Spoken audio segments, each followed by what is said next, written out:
पत्नीचा किरकोळ कारणावरून वाद झाल्यानंतर पत्नी रागाच्या भरात घरातून बाहेर निघून गेली। या दरम्यान निराश झालेल्या पतीने ओढणीच्या साहाय्याने गळफास घेऊन आत्महत्या केल्याची घटना आज 16 सप्टेंबर रोजी सकाळच्या सुमारास घडली। गणेश शिवाजी अदमाने वय वर्ष 34 राहणार समता विद्यालयाजवळ उरुली देवाची तालुका हवेली पुणे असं गळफास घेतलेल्या तरुणाचं नाव आहे। गणेश अदमाने हा गेल्या काही दिवसांपासून राहुरी तालुक्यातील गुहा परिसरात असलेल्या साई सुंदर हॉटेल येथे वेटर म्हणून काम करत होता। तसेच तो त्याची पत्नी व मुलांसह हॉटेल मागील एका खोलीत राहत होता। काल रात्रीच्या दरम्यान गणेश अदमाने याचे किरकोळ कारणावरून पत्नीशी वाद झाला होता। त्यानंतर रागाच्या भरात पत्नी घरातून बाहेर निघून गेली। तेव्हा गणेश अदमाने याने हॉटेल मागील पत्र्याच्या शेडमध्ये लोखंडी अँगलला ओढणीच्या साहाय्याने गळफास घेतल्याची माहिती समोर आली।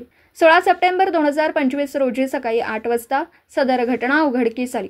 घटनेची माहिती मिळताच पोलीस निरीक्षक संजय ठेंगे यांच्या मार्गदर्शनाखाली हवालदार प्रवीण बागुल यांनी घटनास्थळी धाव घेतली। रवींद्र देवगिरे यांनी रुग्णवाहिकेतून गणेश अदमाने यास राहुरी येथील ग्रामीण रुग्णालयात आणलं। तेथील वैद्यकीय अधिकाऱ्यांनी त्याला उपचारापूर्वीच मयत घोषित केलं। मयत गणेश शिवाजी अदमाने याच्या पश्चात आई, भाऊ, पत्नी, 2 मुलं असा परिवार आहे। या घटनेबाबत राहुरी पोलीस ठाण्यात अकस्मात गुन्ह्याची नोंद करण्यात आली आहे। पुढील तपास राहुरी पोलीस पथकाकडून सुरू आहे। दीपक साळवेसह न्यूज 14 राहुरी।